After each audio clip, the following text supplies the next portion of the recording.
Welcome back to Injustice 2. Now today, it's going to be a little bit different than normal. First off, we're only going to be covering 2 issues, and the reason for that is it's kind of like when Ted Kord died, it was a tonal shift right in the middle of the story.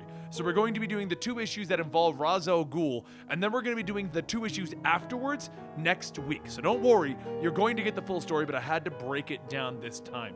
Also, since I can't seem to pronounce the Daughter of the Bat's name, since she's barely referenced in this episode, we're only going to call her the Daughter of the Bat. Moving on, here you have Injustice 2, issue 23 and 24.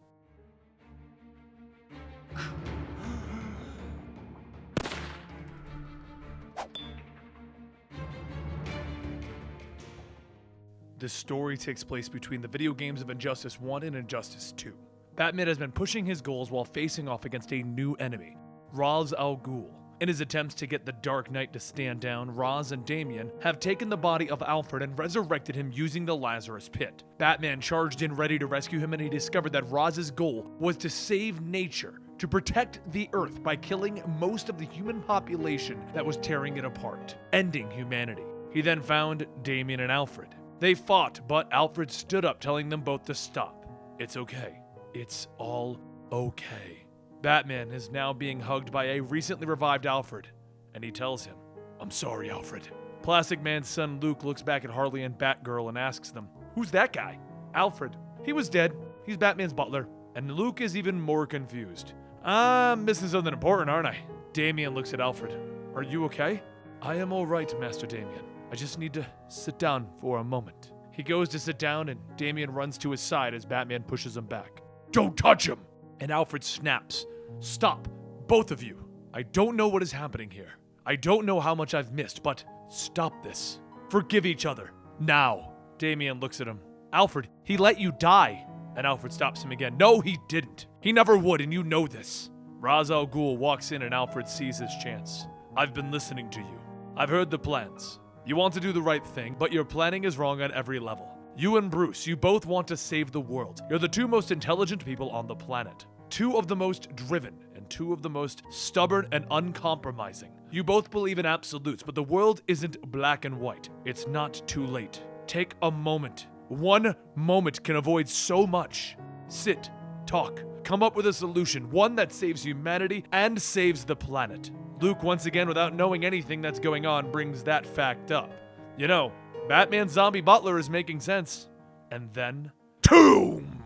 The entire building is shaken, and the extinct birds begin to fly in fear. Batman looks up, realizing it's Blue Beetle. He's trying to get in. Up above, Blue Beetle has lost contact with the entire team, and he begins to bombard the ground with his suit. Over and over, he hits it, telling himself, "I'm coming, guys. I'm coming. I got this." Not realizing what it is that he's attacking. The building begins to shake and crumble. Vixen and Diablo run into the main hall asking what's going on. Batgirl turns around, shocked that Vixen is even there, and Vixen pleads, "Don't you see what Ra's is doing here? Stop whatever it is that you guys are doing."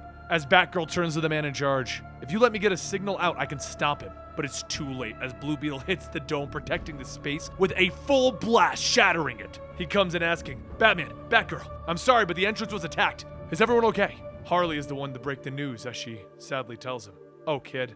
Meanwhile, Vixen is holding one of the animals as the shard of glass has landed in its neck, killing it. One of the last remaining of this species of animal, where the extinct animals were allowed to go and prosper once again. She sets it down softly and looks at Blue Beetle. "You just wiped out a species!" And she summons the powers of the now extinct animal, leaping at Blue Beetle. Plastic Man stretches out, wrapping up Vixen, telling Blue Beetle to stop, and Diablo blasts him in the back. Batman's daughter looks at him.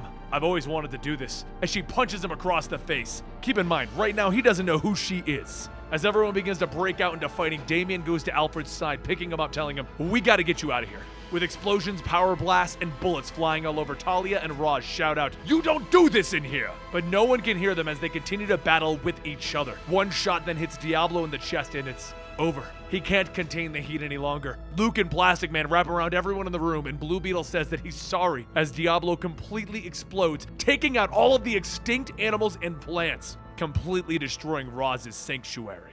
Plastic Man and Luke pull back, obviously injured from the blast, and Vixen walks out horrified. They were all the last of their species. With tears in his eyes, Ra's looks at Batman.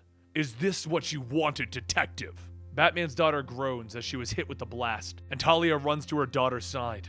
Roz looks at Batman. To come here and hurt your son and daughter in this way. Batman's eyes go wide as he realizes who the girl is. Roz walks over, placing his hand on Talia's shoulder.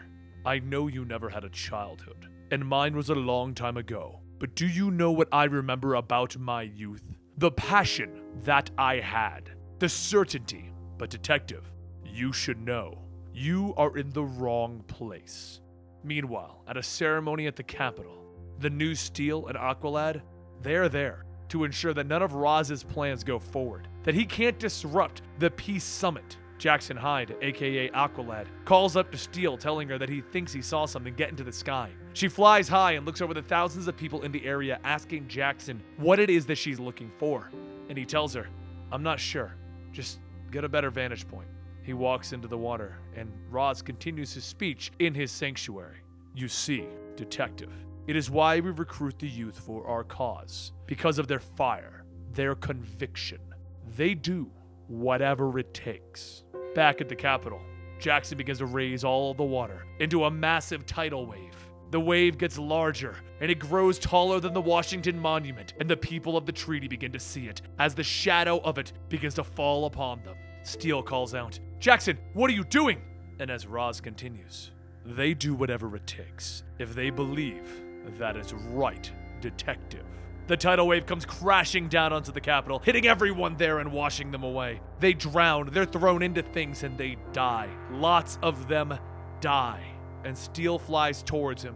Jackson! You have what you wanted, detective. You have the children. You can take Alfred. Your mission was a complete success. And everyone loses. That's when we see the sanctuary that Roz has built, and the Capitol in shambles, thousands dead. Roz turns his back to the Dark Knight. It's over. And Bruce asks him, what did you do, Roz? What have I done? What have I done? I removed the destructive force from your country's system. But what you have done here cannot be undone. What you have taken from this world in one reckless, selfish moment can never be replaced. I tried to control you, to spare you, but stand in my way now, and you will die with those that you protect. Any mercy that I had, any thought that I had of preserving you for my daughter, for my grandchildren, was wiped out with this sanctuary. Our mission will be stepped up. The humans will be wiping themselves out, and we're going to stop them from taking the planet with them. With that, the doors slammed shut. Roz and Talia took their team and they went to Site B, located in the middle of the Gorilla Empire. And as he walks into the basement into a hidden lab, there he finds Professor Ivo sitting with a mazo as it's being built. And we're kind of at a standstill now. They're going to be fighting a Mazo real soon, but the next thing that's going to happen is other individuals are going to learn about Supergirl. Like I said, we'll be bringing you that episode next week, so don't worry, you are going to get more Injustice 2 so that we can still continue pacing it out the way that we are. I do apologize if you felt that this episode was a little short, but tonally, it just didn't make sense to have this sad moment and then go into like a cheery moment. Anyway, don't forget to follow us on Twitter at Comicstorian, subscribe to the channel to keep up to date as to what's happening in Injustice 2, and I'll see you next time, right here.